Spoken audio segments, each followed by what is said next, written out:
Hi folks, Puffin here from Oz Unicopia Church of Jesus, Pillar Revolution, Fairy Liberation Front.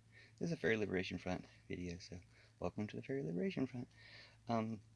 Basically, as a fairy witch, I've noticed fairy magic for a long time, all the time, very often, and we'll all notice it very often, whether we call it that or not, on TikTok. TikTok is himself a fairy, the mechanical man of Oz from 100 years ago, and obviously into the future.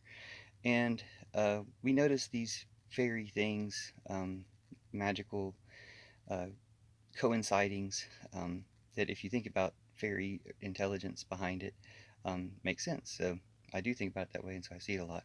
But one that I saw recently that I wanted to share here on TikTok was about the 1619 Project. Nicole Hannah-Jones was on NPR on Throughline, which I highly recommend, and she was talking about the 1619 Project, which puts the experience of black people at the center of um, explaining American history, and has been banned in like 19 states. That tells you what it says about those states and free speech and teaching the truth, and what people are afraid of about the changes we need in America. But that's why we have the Fairy Liberation Front and the Pillar Revolution. But yeah, so I heard her on the radio talking about the 1619 Project, so please look her up, and 1619 Project, and Throughline. And then the next day, and it's about 1619 being the year to talk about the beginning of America, because it was the beginning of bringing people to America under slavery.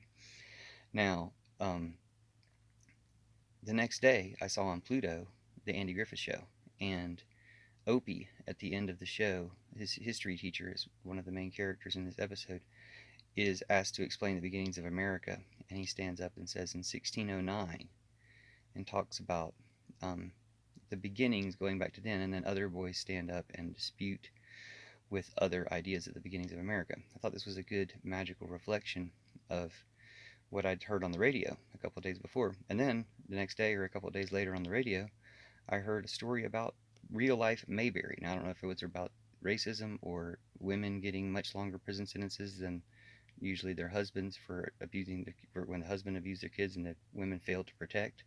It seems like a very sexist system there. If it was about the opioid epidemic, but it was about the real life Mayberry, which I thought brought this full circle. I wanted to say thanks to the fairies. And